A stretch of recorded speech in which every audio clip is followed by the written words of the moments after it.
আমাদের এই cervical spondylosis হচ্ছে?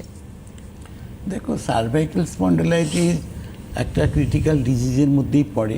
কারণ এখানে মেনলি যেটা আছে, যেখানে যে জয়েন্ট পেনের প্রবলেম, ঘাড়ের প্রবলেমসগুলো থাকে, এখান থেকে নার্ভের প্রবলেমগুলো চলে আসে এবং এর সঙ্গে অনেক সময় ভার্টিগোটাও জুড়ে যায়, যে না মাথাটাকে ব্যালেন্স রাখতে পারে না।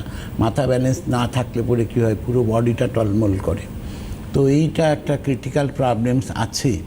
আজকে রঙ্গোলি আয়ুর্বেদিকে যারা এই প্রবলেমস নিয়ে এসছেন, যে আমার স্যার এই প্রবলেমস আছে, আজকে আমি ভীষণ কষ্টের মধ্যে আছি, তারা আজকে ডেটে একটা কনফিডেন্টলি বলতে পারবে যে আমি এই সমস্যাটা ছিল, আমার আজকে নেই।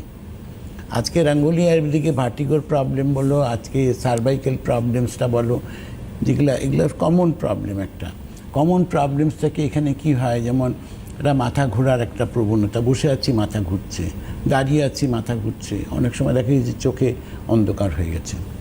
আজকে এটা কখন হবে কেউ জানে না, কিন্তু রঙ্গোলি আয়ুর্বেদিকে যারা এই প্রবলেমস নিয়ে এসছেন, ট্রিটমেন্ট করেছেন, তারা এই সমস্যার নিদান পেয়েছেন এবং আজকে এই সমস্যা থেকে তারা নিশ্চিত ভালো আছেন এবং এটা আর প্রবলেম পুনরায় বারবার করে ঘুরছে না। কারণ এর প্রপার রুট কজে যে ট্রিটমেন্টটা হয়, সেটা কিন্তু রঙ্গোলি আয়ুর্বেদিক আজকে আপনাদের দিয়েছে, যার জন্য কিন্তু আজকে মানুষ সুস্থ হতে পেরেছে।